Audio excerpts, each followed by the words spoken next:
Welcome to 949 Racing and SuperMiata. It's the Wednesday after the 2011 25 Hours of Thunderhill.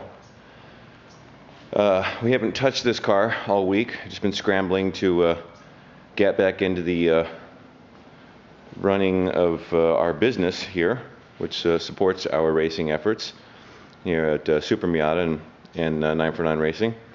This car is Crusher. You remember how pretty this car was before we started, and now it's really not so pretty, but it has a certain beauty that fans of endurance racing can appreciate. You know, beat, battered, literally held together with duct tape. But this car will start up. Well, actually, it won't start up now because we killed the battery. But it'll still start up and run fast. This car's a soldier. This car finished third in class in the E2 class. Its sister car, which was Enzo, which was our backup car and the car in which we won the 2011 Western Endurance Racing Championship from NASA in the E2 class and set 2 lap records in the process. So that car, the backup car, actually ended up winning the E2 class at the 2011 Thunderhill 25 Hours.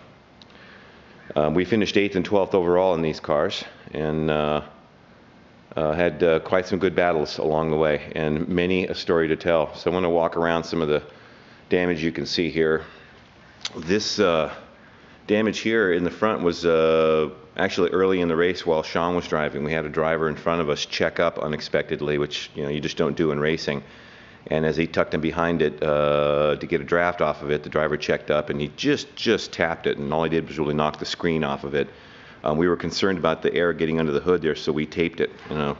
We've got a little bit of play here in the hood, which we didn't have when we started. So that's because the hood was rattling around because of the air getting under there. So we didn't want to tear the quick releases off the hood because that would have flung our light pod over the back, and we didn't have a spare light pod.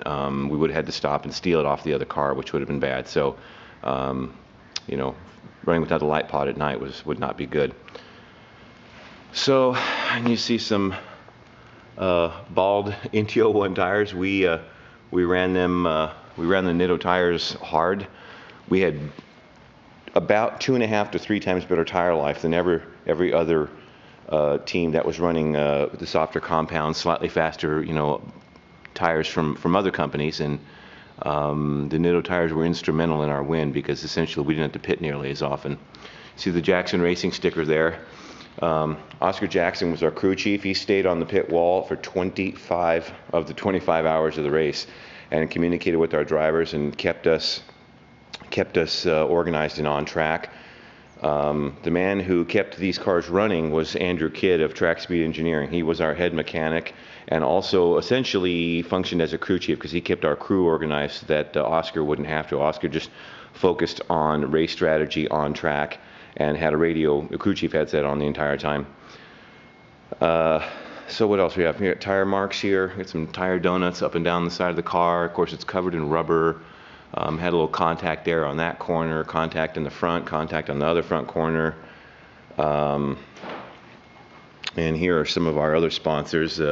Vitabri, which gave us these amazing self-raising canopies that would hold up in the 30-mile-an-hour wind that we had at the Thunderhill all week. Carbotech, which provided us with the XP8 brake pads, which we ran, which on these cars lasted the entire distance in the rear, and on the other car lasted the entire distance in the front. We had some mechanical problems in this car, which chewed up the brakes, and but the pads would have lasted. AST USA, which helped us develop the Zeta coilovers that are on both of these cars, and these are off-the-shelf production Zetas, untouched. We literally pulled them out of stock, put them on the cars.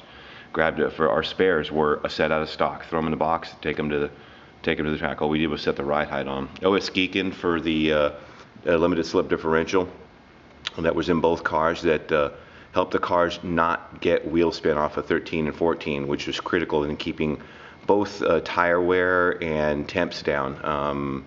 And I would say not only just keep the wheel spin down, but basically eliminate wheel spin. We did not have wheel spin anywhere at any place on the track, so make the cars more predictable, more stable. Race pack for our data acquisition systems we had in both cars. We had a G2X in the car that won, and then this car has a race pack IQ3 dash and smart wire electronic system in this car. So no fuses or relays in this particular car.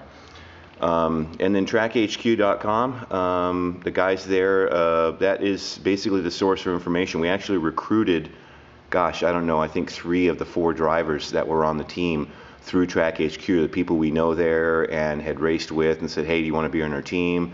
We brought them on early on in the year, and they trained with us, and we made sure they were going to be a good fit and learned our driving philosophy, which we have a very specific driving philosophy. And no, it's not just driving flat out, but you know, protecting the car as much as you can, which we did for the most part until, well, in this case here, we lost the brakes in this car and went off the track at about 100 miles an hour, and William managed to keep the thing in one piece, which is heroic right there in and of itself. So let's see, what else we got? Speed Ventures, which provided us with timing equipment so we could keep better track of our competitors, and also is essentially a training grounds for all the SoCal, the fastest wheel-to-wheel guys in SoCal. Basically all graduate from Speed Ventures, which is an HPDE group. Speed Ventures Red, and I kept the red stickers on there because for me it's all about Speed Ventures Red Group. That is the Wild West, and that's where the best drivers come from. NASA, you know, goes without saying, without them none of this would happen. So you know, massive fans of NASA, Ryan, Jerry, and all the myriad of people in that organization that do what they do to provide us a venue to have these epic battles and create these great stories. And let's see, what else we got here? Well, this is the back of the car, which is all tore up, and this bumper skin did not get torn off during the race. It was actually only slightly damaged in the incident, but the brake lights were bad, and we know we can't run without brake lights because that's an unsafe condition without running lights.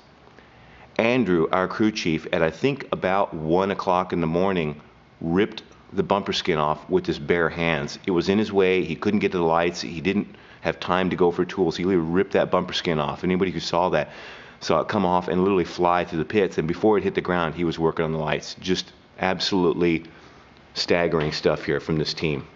More tire donuts. My goodness, this car's been through it.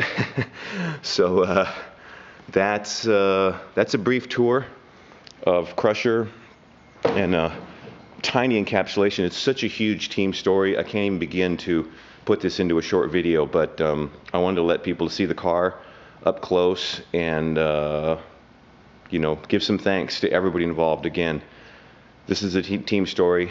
The team did it. The team won. Thanks, guys.